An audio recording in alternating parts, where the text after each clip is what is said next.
Thank you very much. I would like to ask you, because of your extensive experience in this area, if you had to summarize in 2 sentences what the big value added from having a national vision is, what would it be? The big value added of having a national vision. See, at the end of the day, I always like to stress the point that we have to always think about a national vision as a process, rather than just a document that sits on everybody's desk. And if we think of it as a process, then the value added of having this process would be that it aligns everyone, it brings every stakeholder into the game, and ensure that they're all aligned to work toward a common set of objectives, and that each one of them understand his or her relative role within this process.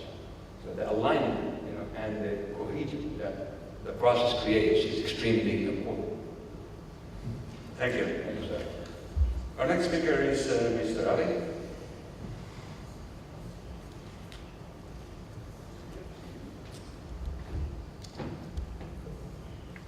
Thank you very much. Good afternoon. My name is Ali Aisawi, and I work for the Arab Petroleum Investment Corporation, as its full name suggests, our business focus is the petroleum industry, and our footprint is the Arab world. And we have been very active in recent years to try and call for public debate, and we are very, very glad with this initiative by the Qatari Planning Authority. The idea is to challenge policy rigidity and policy inertia in the field. To be sure, economic diversification has been a recurrent theme within the petroleum producing countries. Most of the government in this region have articulated long-term visions. It started with Saudi Arabia early last decade, in 2002, with Vision 2020.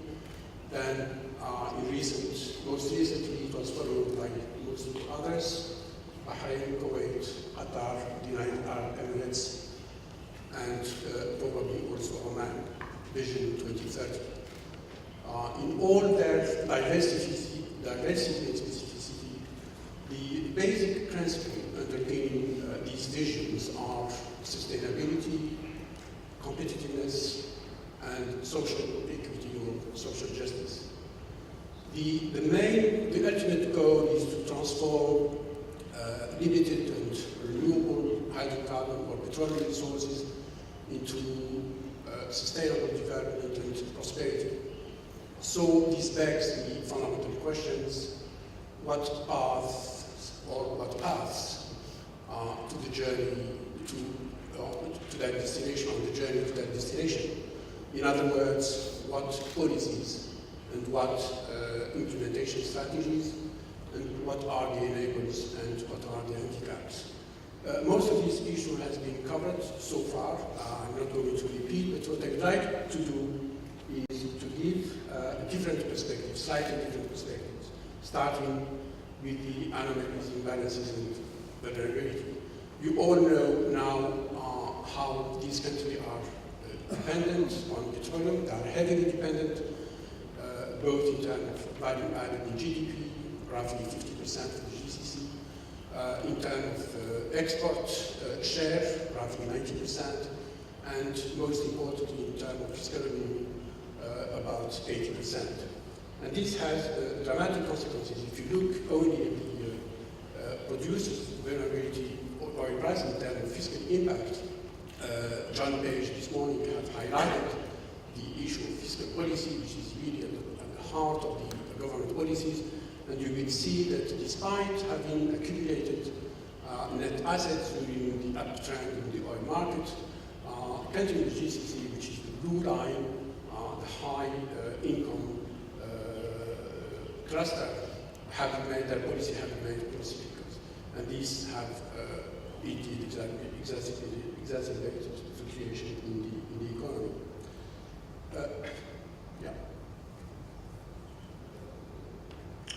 So before going further, I think it would be good just to define what is economic diversification. There are different definitions in literature. I have counted something like 12 or 14. The first one is, it's best defined by the antonym. The first one is concentration, is the opposite of concentration. And we have seen some big management consulting in the region who have advised government, some government, taking the pseudo double H index, which actually derived from the concentration index in economic competitions, concentration of the firms and so on. But I found that this definition doesn't reflect the structural anomaly which is highlighted. And just a very simple one, which is easily measurable. It's a combination of export value, fiscal union, divided by GDP. And when you take this measure and you compare the 6 GCC countries, definitely Saudi Arabia with an index, combined index of 0.78 is the less diversified, followed by Kuwait with an index of 0.76, Oman 0.71, Qatar 0.70, Bahrain 0.60, United Arab Emirates is the most diversified in the group, probably thanks to the very diversified interest. And we all had heard about Norway this morning, which is taken here as the external benchmark, whose index is 0.43. When I said earlier that we have been trying to challenge policy inertia, because if you take, for example, the example of Saudi Arabia, they set their vision very early, but sorry to say that, but they have forgotten a little bit about it. So we would like to, again and again, present our key argument, just to keep that up front of their preoccupation and to do something about it. The first argument is the limit to growth of petroleum export. Had Copenhagen succeeded in producing strong agreement in terms of climate mitigation, we would have the International Energy Agency scenario 450. This is the scenario that would keep the Earth temperature below 2 degrees compared to the pre-industrial level, and it needs 400 concentration of greenhouse gases of 450 ppm. And these would have a major impact on the fossil fuel, the oil market, and the gas market. We should expect the oil market the oil demand peaking by 2025, and probably the natural gas demand peaking by 30. And this is a major threat for the oil producing countries. The second argument is the petroleum-based fiscal and sustainability. We had used the simple model, which derives from Milton Friedman's permanent income hypothesis. I'm not going to tell you about this model or the assumptions, but believe me, whatever the scenario, it's going to be unsustainable. Just you cannot continue counting, just relying on petroleum export tax based. There's no way you can sustain this for long. The third argument is the daunting task of stabilizing export-dominated fiscal review. If you look at Saudi Arabia from a historical perspective, not only the current trend per capita is barely comparable to the early 80s, but you see the fluctuation of these government revenues.